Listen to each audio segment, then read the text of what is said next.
I was also part of the 2020 census campaign efforts where we've done like car caravans and educating those about the importance of taking a simple demographic survey, but it impacts how much money is being sent to cities and states. I'm also currently an intern at the UCLA Health for Health Intervention Practice and Policy, and what I really love about this research hub is that we engage in what is called community participatory research. So it's a type of research that interrogates dynamics of recruiting participants and then doing the intervention and just kind of leave them be, to actually bringing those participants and bringing them in as a part of our research team. So specifically in the project that I've been working on, our team has been collaborating with wonderful organizations such as Trans Latino Coalition and FLOP and bringing community members together in a research team to co-design the research question and co-design a HIV prevention intervention that directly support trans women of color who navigate systematic marginalization.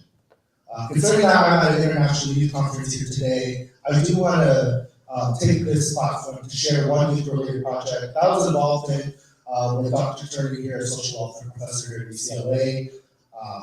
I want to take this time to amplify, in order to talk about this project, I want to amplify the issues regarding the over-policing of Black and brown students in Los Angeles Unified School and Los Angeles schools. Black youth back in 2014 to 2017, they account for 8% of the population, yet they account for 25% of all arrests. For Latinx youth, they account for 74% of the school population or the district population, yet 71% of those were involved in LA School Police District.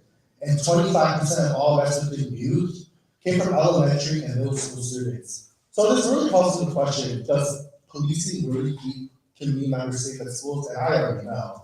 Especially when we think about how between 2017 and 2023, there was a 45% increase of incidents involving suicide ideation, fighting, illegal controlled substances, and weapons. One thing I want to highlight is that multiple organizations have been doing this work and engaging in collective action in response to these key issues. So I want to also shout out to some, but not all of the boards. I wish I had the time to do that, but some of the boards that have been doing this work to advance this issue: the Urban Peace Institute, the Justice Coalition, Students Deserve, and Police Street LAUSD Coalition. So within this particular community project, we have a group of classmates and I. So specifically me, Boojung, and Tiana. And Tiana is, I think, somewhere here in this room, is also a participant at OC11. So I want to shout out to her too.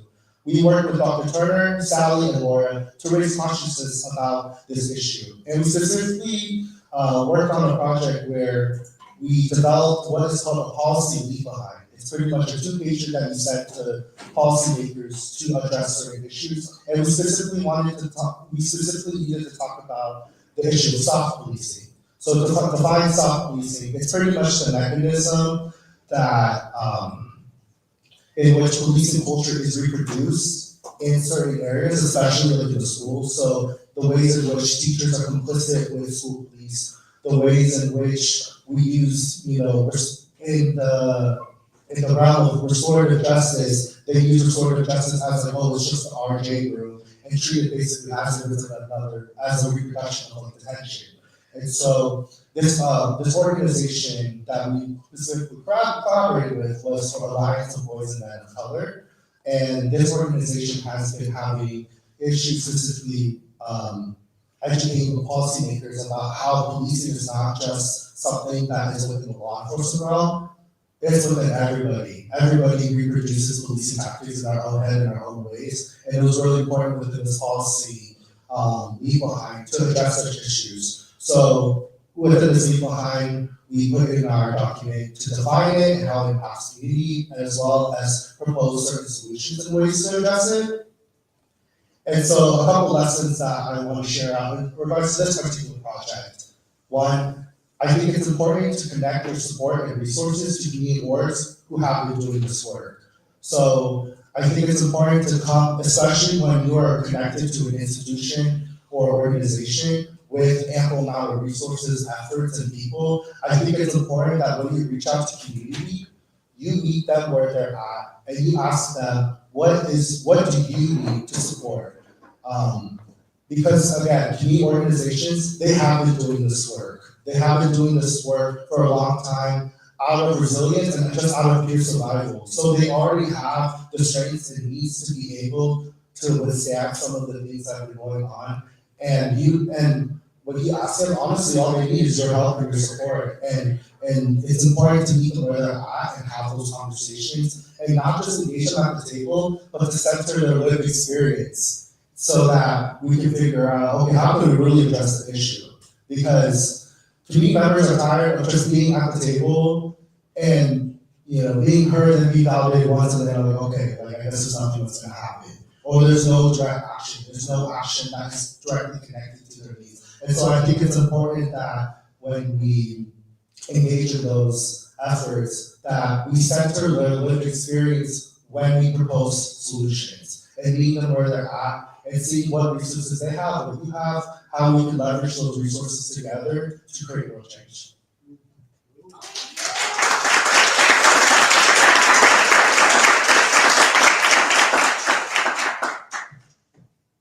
Christian, thank you for sharing, of course, about those supports. And in the interest of time, we'll quickly, of course, pass it to our next speaker, and we'll most certainly revert back to some of the comments in the evening. So thank you for sharing your experiences. I'd like to pass the floor next to Becky to share from a different angle. The floor is yours, Becky. Yeah. Can everyone hear me? Okay.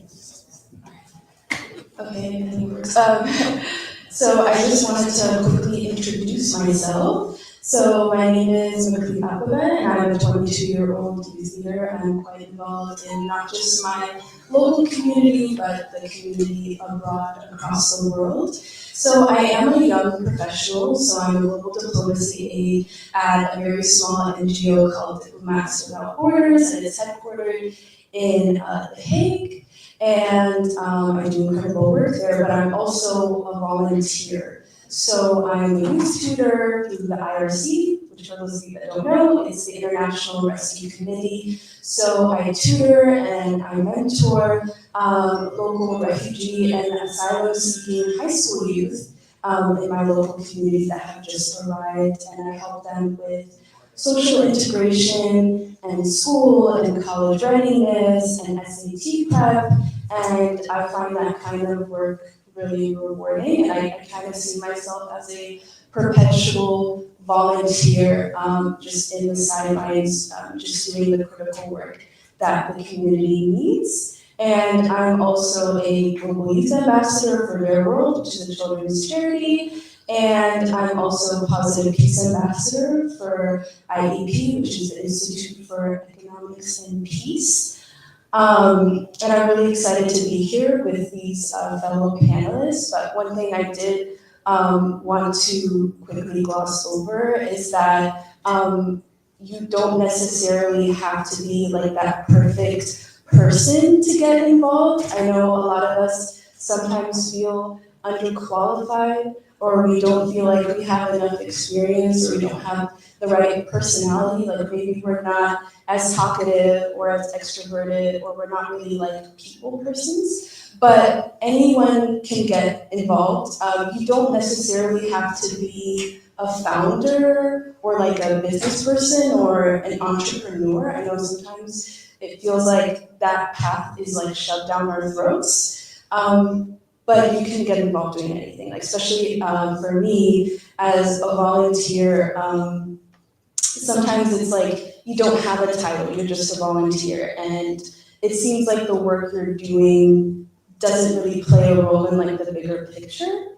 But as long as you're like out there and involved, like it all counts. Like it all counts towards something. So if you're like in this room and you're like listening to this community-driven projects panel, and you're hearing from the other panelists, just think like, just go out there and try. And even if you don't have like a super fancy title, or you're not doing something super incredible, maybe you're just like leading or being like a creative person where you're like coding, like what you're doing is like essential and extremely important. Like, and as much as we need founders, we also need people that are like behind the scenes doing like the boring stuff that like nobody wants to do or people just don't get credit for. So yeah, I'm excited to hear from panelists. Gosh, thank you, Macleod. So Alicia Garupa, I oversee well-being and support services at our County Office of Education. You all are in Los Angeles. We have 79 school districts, 1.5 million school-aged children in our county.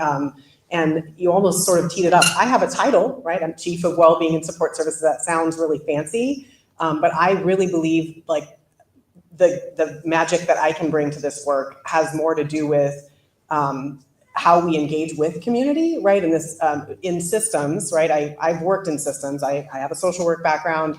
I worked for systems like Christian mentioned, law enforcement. I was thinking about my time with child welfare, right? I was with Child Protective Services and the over surveillance of families of color and the work that we need to do to correct for that, right? And in those roles as an individual person, the choice that we have to bridge, right? And to create the power that's inherent in some of our systems, we choose how we use that power, right? So I'd like to believe, my hope is that as a person who works within the system, that I'm doing work that helps contribute to giving some of that power, not giving, that power is where it belongs, right? Which is with the communities that we are here to serve, right? So I've been working in public schools for 25 years now. And in what ways can our schools be places? So our Community Schools Initiative is a great example where we bring voice and family engagement and student engagement and staff engagement into what schools should look like, so that we are doing this, again, with the community and not to people. And also, again, not for people. The idea here is like, this is all of us together in community, and public education has a long way to go, right? It is a system that's been set up a certain way. One of my favorite quotes, our systems are perfectly designed to achieve the results that they do. So when our systems are failing systematically, specific groups of people, it's incumbent on us to change those systems, right? And I that's the perspective that I have, and the work that I most enjoy is trying to figure out what that bridge is to what the system it should be doing and what it is actually doing for people in our communities. So, thank you.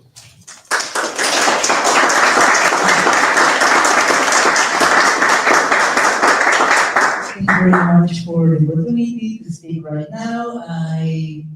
We're answering the first question, right? Community projects. I work in an NGO named Endeavor, as previously mentioned, where we promote public policies centered on peace building, and we conduct many projects related to peace building as well. A few years ago, I was leading a city council in Mexico. I am from Mexico, a country plagued by corruption, inequalities, and more structural barriers, challenges that the communities, the populations face. And the solution that we came up with was a city council.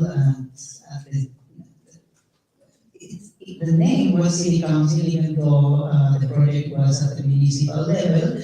And I encourage more people to come up with these types of initiatives, because we were able to draft recommendations for the government, and considering that the people behind the project were politicians working to, well, aiming to understand the solutions, no? Like, what are the needs by the communities, and then what are the solutions that the communities are posing.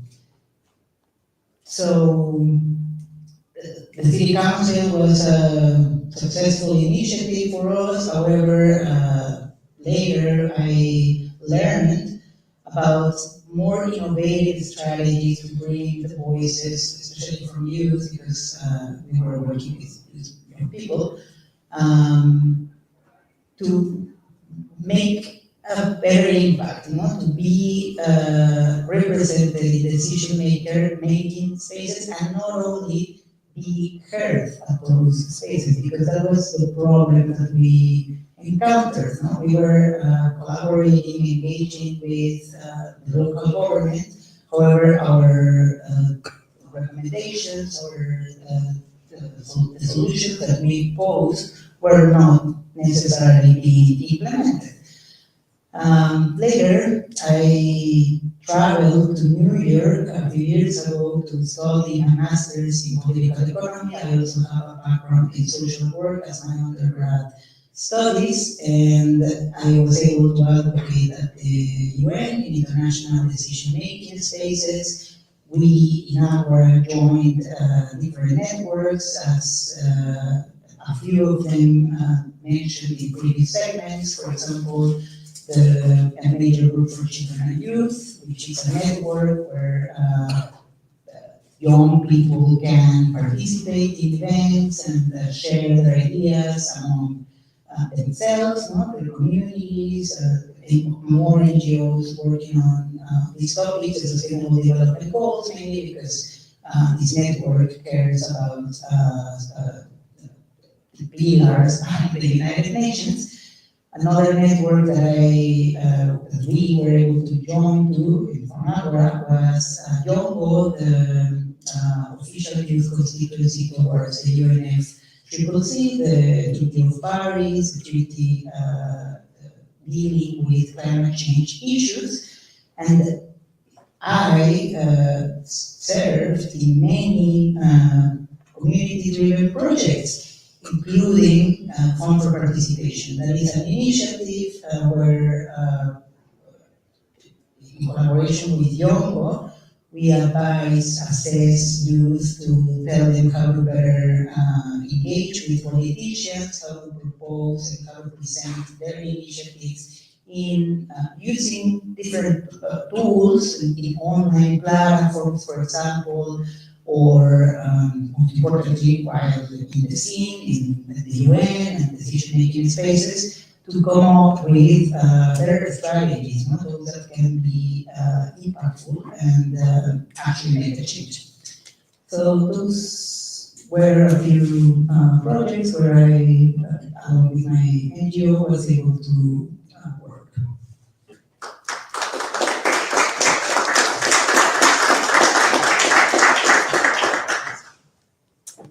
Thank you very much to all the panelists for sharing the absolute wealth of experience that they have obtained from all the various projects that they've been involved with. It is, must say, very humbling to also hear all the experiences.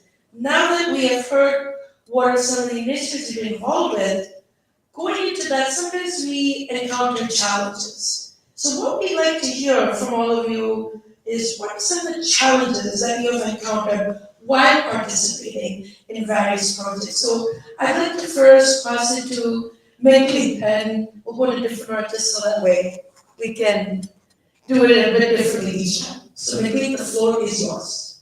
All right, I love that question. So I would say like the biggest issue that I've encountered when it comes to like being a youth leader and trying to be involved are the barriers of entry.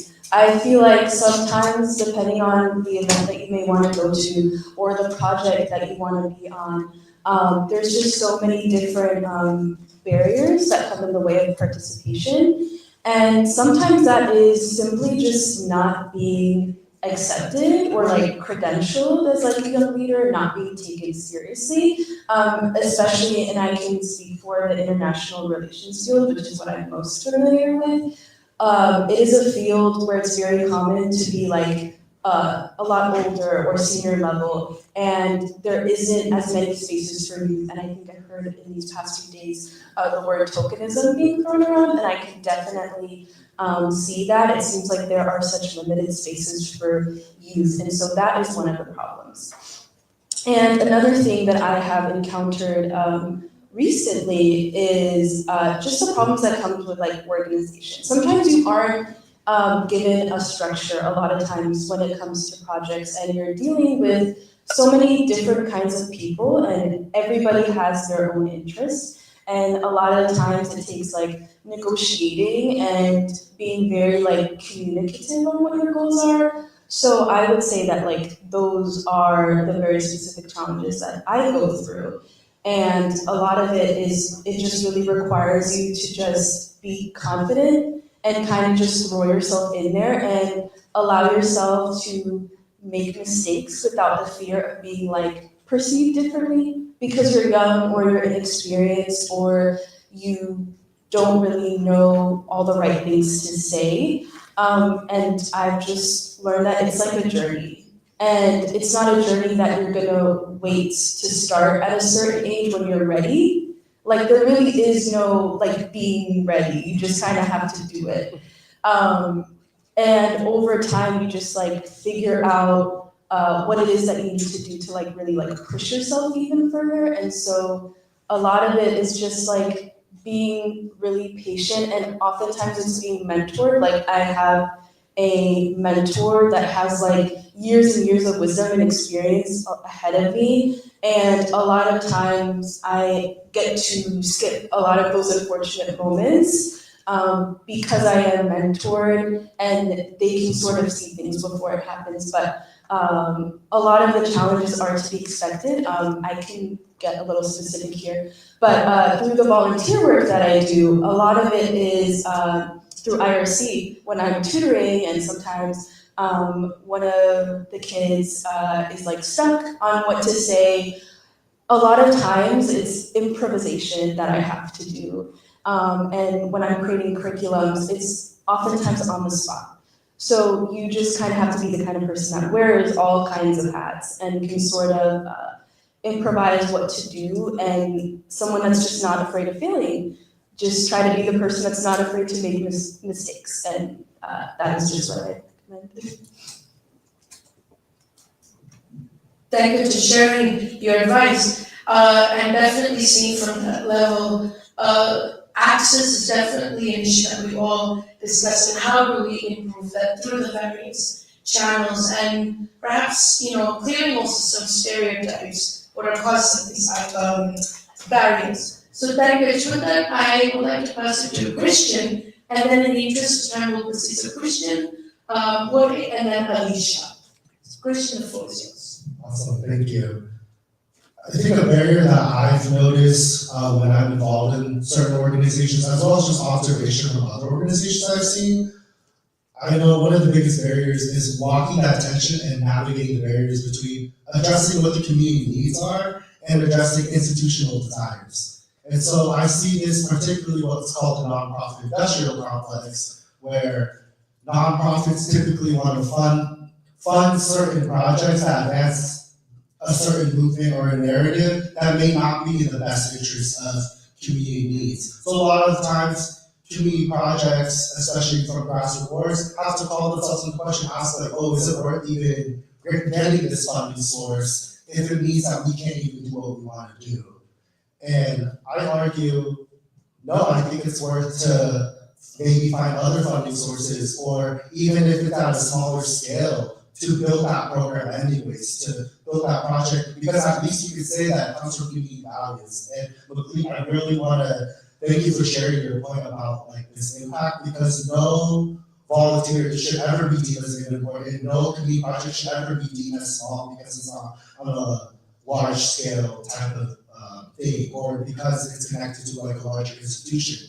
I think about, for example, the work of Sylvia Rivera and Marsha P. Johnson, who supported efforts in New York City to help trans folks and to advance the LGBTQ plus liberation movement, especially through the support of the resistance of the police raid. And that was something that was just local, right, technically, but we see that now as the forefront and as the mission of this continuing movement.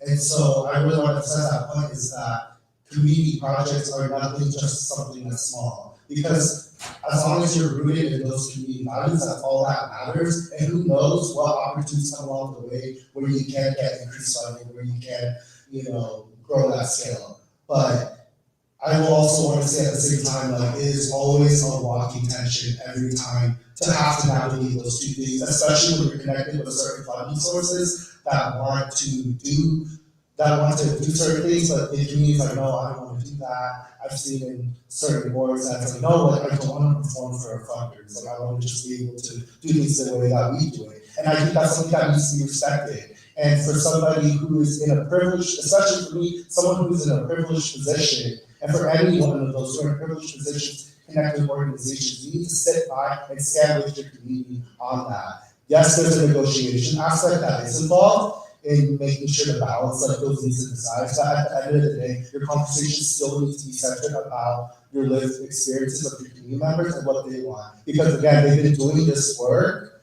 to advance the movement, they've been doing this work to do what needs to be done, and all they ask is just for your support.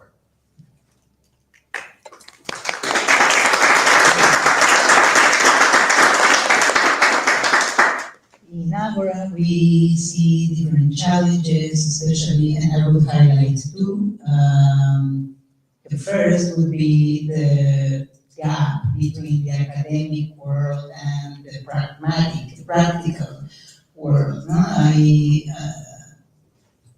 have been able to publish research, different documents, publications about what needs to be done, the solutions that we see,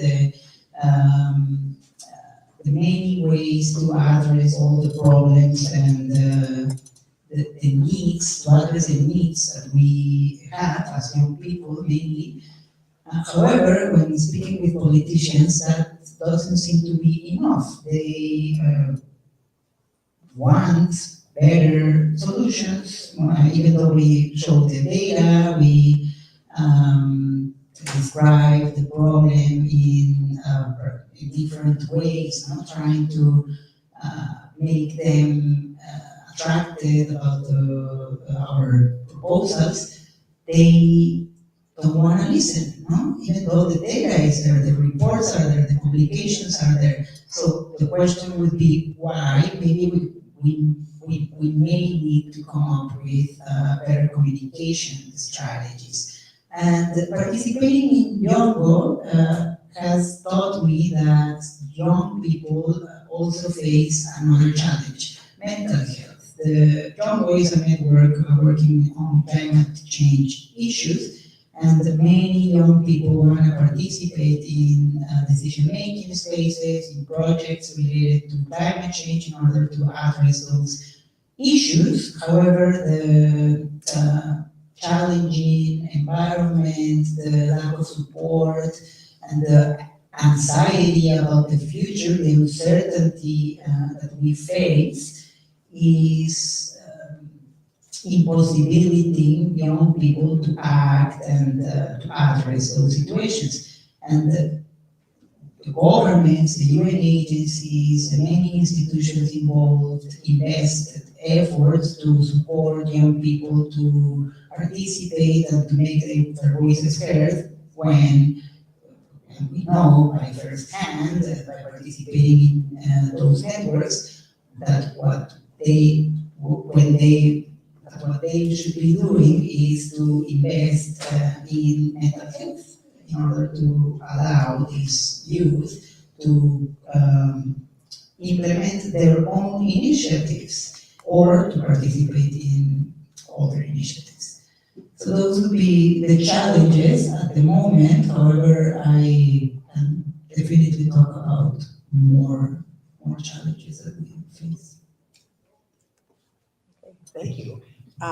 So the things I think in our work that are particularly relevant are resistance to the redistribution of power and resources, right? Like in reality, these systems are self-sustaining. They want to continue to be the way that they are. So, for example, in working in schools, having a site leader, a traditional model looks more like, there's a certain power structure, people decide what the priorities are, and those are the priorities, right? And then we do things to people.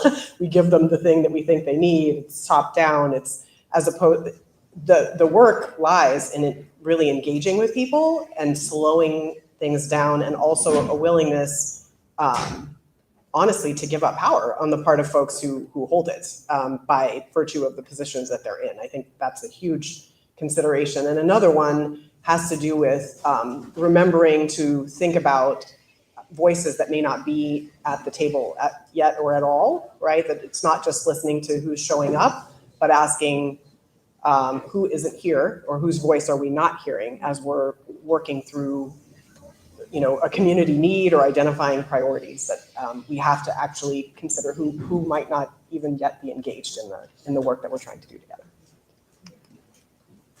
Can I highlight another?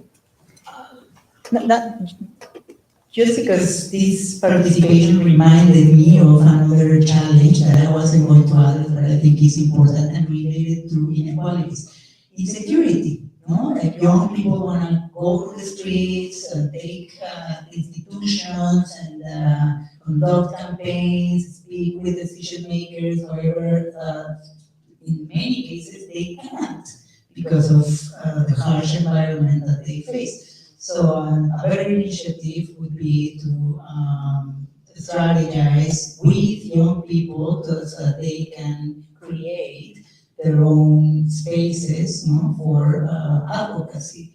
Because if we think about youth or vulnerable populations in general as this community that goes to decision makers to formulate or to propose policies, then I think we failed in the policy making process when communities invite the representatives, the decision makers to create an environment where they can design and share and establish their priorities, design solutions, etc. Then the goal would be accomplished because they would be in a safer environment without being fearing about insecurity. Thank you to all the panelists for sharing the poignant remarks on some of the multidimensional aspects of the challenges that you face when you are in this space in community-led development. And although, of course, there are significant challenges, of course, you learn from these experiences, and oftentimes you like to share the advice with others for their initiatives to be successful. And with your apologies, in the interest of time, to ensure, of course, we can also indeed hear from our audience in person and online during a question and answer segment, we kind of like to ask the panelists if you could, maybe in 2 sentences, kindly summarize what advice would you like to share with individuals who wish to become involved in projects? So this time, we'll start all the way down there with you, Jorge, and come all the way down to Christian. I pass the floor to you. In 1 or 2 sentences? Yes, 3 sentences even. I know, apologies, only I know there's so much to say, just in the interest of it, so. I would say don't hesitate to raise your voice, use innovative strategies, the technology, the online tools that we have available in order to make change possible. That's what I would suggest. I would say, honestly, the power of storytelling, having an authentic story, being yourself and bringing that to the work, finding common ground. Those would be things I would recommend. If you resonated with the conference, I would recommend a first step, looking at the SDG goals and maybe seeing 2 or 3 of them that you're really passionate about. And once you've identified those, find out ways that you could be involved globally to support those, maybe even locally. Go to conferences, meet people, network, get mentored, and then slowly you can get more and more involved and have the confidence to do even bigger things and implement wide-scale change. My 1 to 2 sentence advice would be to leverage your privilege, especially if you're connected to certain institutions or orgs with support and resources. Connect your privilege to like the community needs and make sure you're providing those resources, but also the disadvantages and the hardships that you experience. That is lived experience and that is experiential knowledge. Don't let anyone tell you that that is something that's just like whatever. No, that is knowledge, and you are a key stakeholder of your lived experience. You are a key stakeholder in the issue that you're facing because you faced it yourself. So I think it's really important to connect with community members, to connect with your own community about those issues and find ways to engage in collective action together to raise consciousness about that issue and do what you gotta do to advance the movement.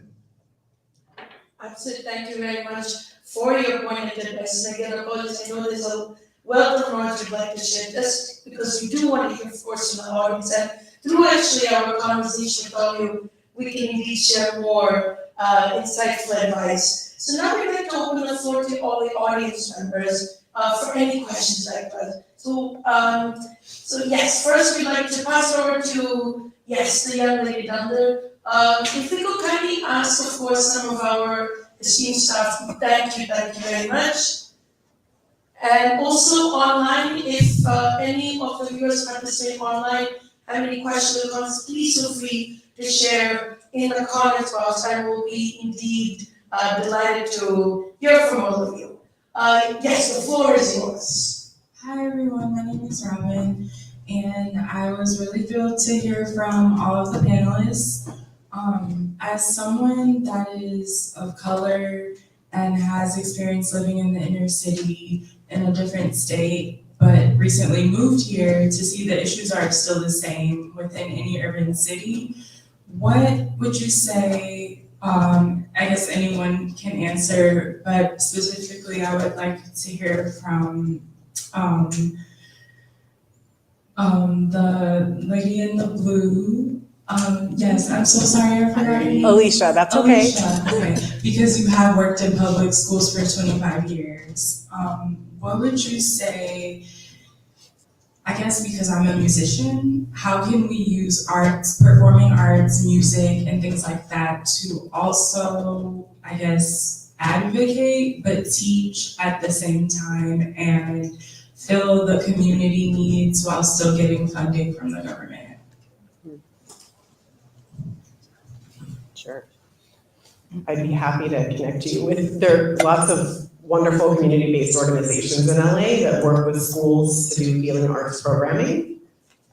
So we'd love to connect with you about that. I hope that answered your question. Thank you for the question. It is quite an important aspect into consideration as we're advancing the sustainable development goals. I know we did have a few more members in the back who had questions. Any other questions do we have? We wanted to go in the order, of course. Anybody else? Any questions? Yes, we have, of course, the young lady over there, and then we'll pass it over. I think you were the next one. Yes, so over to you first, and then, of course, you.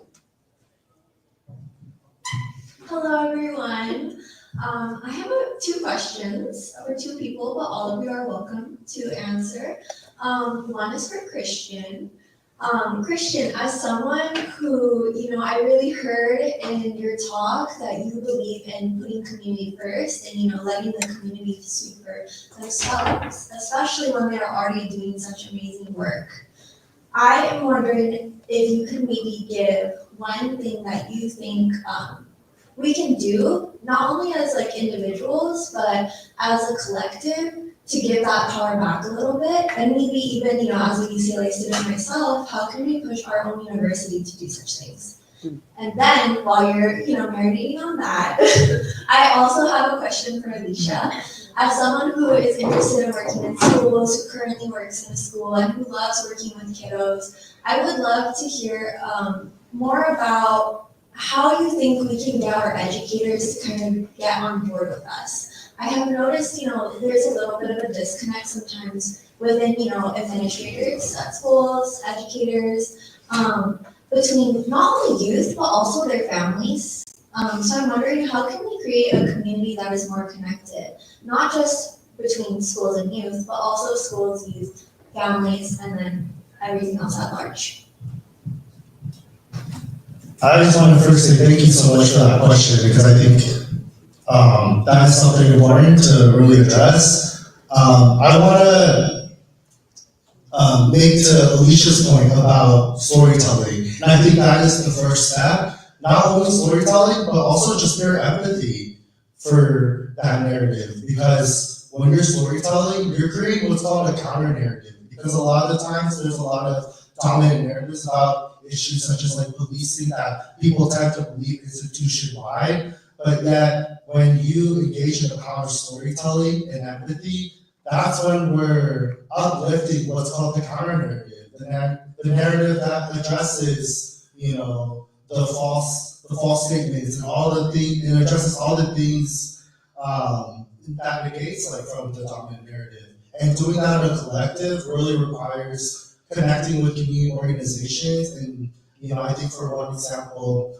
I know Long Beach, Florida, they engage in storytelling forums and narrative forums, because I feel like when you're doing those things, when you're engaging in collective action in storytelling and empathy, that's what drives like the objectives of like what you want to accomplish like within your local advocacy efforts. And I feel like just by pure connecting with community, you're building that rapport with not only one community member to another, but you're building rapport with every single person within that community. And that sets the stage for being able to then strategize what needs to be done. And especially when I think about in local city, in connection with like local city council, I think it's important to build coalitions with other community organizations and community members that share the same struggle as you. As we all know that systems of oppression are all interlocking. I think it's important to build those coalitions and strategize all together on what needs to be done to make that change. What resources can we leverage from certain community organizations, and how can we bring community members together to transition from storytelling and empathy to driving that change, but still making sure that it's centered on lived experience as well.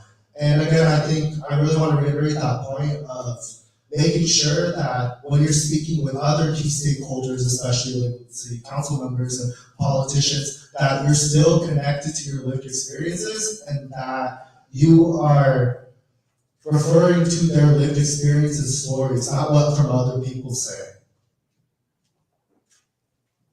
Thank you. Okay. So I would encourage you to go to lacoe.edu and explore the information and resources there about the community schools model. The state of California has actually invested billions of dollars in the community schools framework, which I think is an attempt, and we believe will be a successful attempt to disrupt those sort of dominant structures around who's in control, whose school is this, really honoring that school is community and should be a hub of community, of, for, and with, and by community. So I think that's important. I think the other thing to consider is the ways that we break down the sense that somehow anybody who works in a school is separate from the community that they serve in, right? Like we do, many of the schools that I worked in, the staff drove in and out of the neighborhood and maybe had never even walked in the neighborhood. So doing things like home visitation, community walks, things that build also an understanding of our sort of shared humanity, right? The othering versus like belonging and being in community building becomes an important part of that. And those relationships between families and the staff at the school are critical to that. So the ways that we nurture that break down our separation, right? The school gates are just that, but we can't be separated. We have kids in common. And so that's the work I think that's really gonna change the way our systems operate now. Thank you very much for your question and to our esteemed panelists for the responses. Again, apologies, in the interest of time, we definitely want to ensure we can hear from all of you. I know that you also had a question, so if we could kindly maybe pass yes. Thank you very much. Yes, thank you. Online questions as well. Thank you. After her. Absolutely, thank you very much to our technical support team. So yes. Hi everyone, my name is Rachel. I'm a current undergraduate student at UCLA. I had a question for you, sorry, I don't remember your name. McLeet. So as my question kind of has to do with regarding current changes in administration, even at like a school level or even with like the current like presidential administration. An example I'm thinking of is like changes to DEI policies. So just like, you can answer this in a more vague way as well, but as a young person, how would you recommend getting involved in social change and just overall advocacy when there are so many barriers, like on a higher institution level? Yeah, so that's like an amazing question. I think there are so many ways to get involved and create change, but it just depends on how you want to tackle it. So if you're like a builder or more entrepreneurial, you can definitely like found an organization of your own and start there, because a lot of times with these barriers, especially with DEI, and we often treat it as like this bad word when it really isn't. So sometimes you have to create that space for yourself. So if that looks like founding something for yourself, an organization, or joining a club at school, like you said, you're an undergrad, finding a club, hosting an event in a space on campus, a workshop, just lean into your interests and your passions, especially if you can find like a topic or an area. And obviously, if you want to advocate more on like the political or government level of advocacy, even social work, you can reach out to your local officials, and eventually, through the work that you do and through the advocacy that you do, just go out there. Because I know with the administration changes, there have been a lot of changes, especially in programs related to education, and a lot of students have sort of suffered in very unique ways. It kind of requires being like creative, right? Especially in like a world that is changing so quickly. So I'd recommend just trying to forge that for yourself. Create something of your own. Fight for the things that you want. Don't let this current administration crush your dreams and change your mind on the things that you really care about. Because the things that you care about, they will still exist when we have a new president. In fact, now is like the best time to get started on some of that work. So thank you. Thank you for your question and response. And I know we did have a viewer join from online, so thank you to Godfrey, Dalwan, Dalbe. His question is, what are the key components of successful community-driven projects? How can communities replicate successful initiatives? Thank you very much for your thought-provoking question. I'd like to pass the floor to our panelists who would like to respond. Jorge, I know you also had quite a few points you'd like to share about that. I would go back to the point about the partnership, right? If we want to replicate successful initiatives, of course, we need support from different actors and show the evidence from previous experiences in order to convince more stakeholders to join the cause and implement similar initiatives in their own areas, or to drive collaborations with your NGO if you're from an institution, or with yourself if you're implementing a project without support. So yeah, in order to replicate successful initiatives, partnerships are essential. And the key components of successful community-driven projects, for me, would be a systemic approach. No? And this is a topic that Alicia addressed. When we focus on the structural barriers, all the elements surrounding us that may affect the results and our everyday situations, then we can tackle the challenges, the problem in a more efficient way, and we implement a successful community-driven project. Thank you, and thank you for your response. Would any of the other panelists like to respond to the question? I can take that, yeah. So to answer your question, which is a great question, I would say one of the key components is obviously leadership. Sometimes it's being a leader, advocating for the things that you want, being very specific about what you want. And it's also organization, delegating tasks, especially when you're leading. You don't want to take on everything on your own. Good leaders do not take everything on their own. They lean on support and community.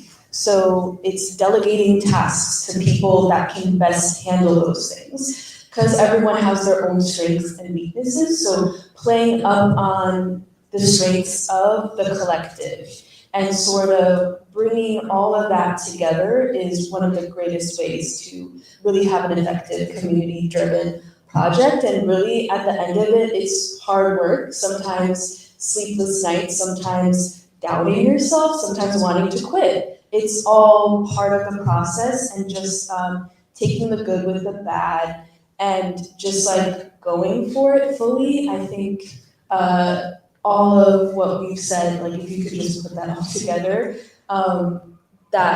those are some key components for community-driven work. Thank you. Any other panelists or any other additional comments? Apologies, in interest of time, we do have to go to the next question, but maybe both of you could answer that. Thank you very much to Sahil Sheikh for his question is, how do you get communities to believe in youth-led projects? Many times people from rural areas tend to get neglected and not believe in youth initiatives. Christian, would you like to take that question? Yeah. Okay, I think this one works. To summarize this based on my experiences, I think it's important, again, to address like the privileges that you have, especially if you are an adult or an older adult that is connected with those support and resources. This kind of pretty much goes back to the way that community, like you need community to make community work happen. And I think part of building that community again is building empathy and rapport with every single person within that community and making sure we bridge the gap between adults and children. Children who have lived experiences like what's going on, and that needs to be connected with the support and services from perhaps an adult or someone with power, or anybody with with power and privilege within the institutions they're affiliated with. Because you cannot just stand alone and advocate, they need a community to advocate with. And so I think it's important that in order for people to believe in youth-led initiatives, that you have to build that community and you have to come in as a collective front when negotiating, when advocating, especially with key stakeholders. Thank you, Alicia. Any quick comments on that question? George, do you want to say something? Go ahead. Okay. How do you get community believe in youth-led projects? We addressed a similar question a few hours ago, I would say. It all comes to building trust, no? And I would like to recommend this book that is titled Trust Works, where in the content they specify the ABC in order to build better partnerships based on trust. And the A would be to create abilities among the people that you want to share with. The B would be to make your cause believable in order to make them, your partners, trust on the project and be successful in the implementation, right? Because when people believe that the cause is possible and when they are able to implement the strategies to tackle that issue, then trust happens, no? You think that change is possible. And I'll let you read the book to know the thing. Thank you for your questions. And dear apologies due to time constraints. We kindly ask any of the in-person participants with any questions to connect with our esteemed panelists afterwards, and to all viewers joining online, please feel free to share your comments and we'll definitely revert back to you. And I, again, would like to pass the floor over for any concluding remarks. So if I could, maybe if you could use one word to describe today's discussion. Christian, and we'll go down one word. Oh. Yes, one word, community. One word, transformative. Inspiring. I'll have to think about this. I could have mentioned a phrase, but you're moderating. I don't want to go against the rules. Oh, no. I actually would be delighted to have a speaker, but of course, there's much time constraints. But you all are very insightful. And thank you to all our panelists for their remarks for how to lead communities and to really have a bottoms-up approach. As American anthropologist Margaret Mead once said, never doubt that a small group of thoughtful, committed citizens can change the world. Indeed, it's the only thing that ever has. Thank you very much to everybody, and I pass the floor back to our Master Simons for late J.L. Barry.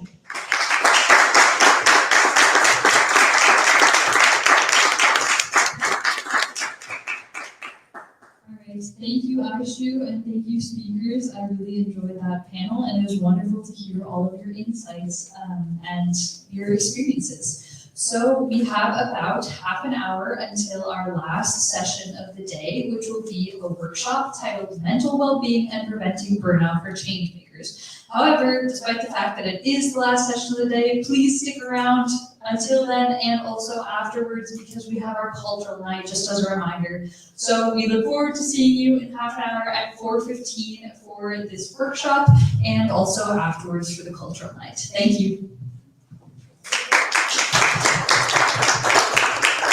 What did you do with the mic? Thank you all to the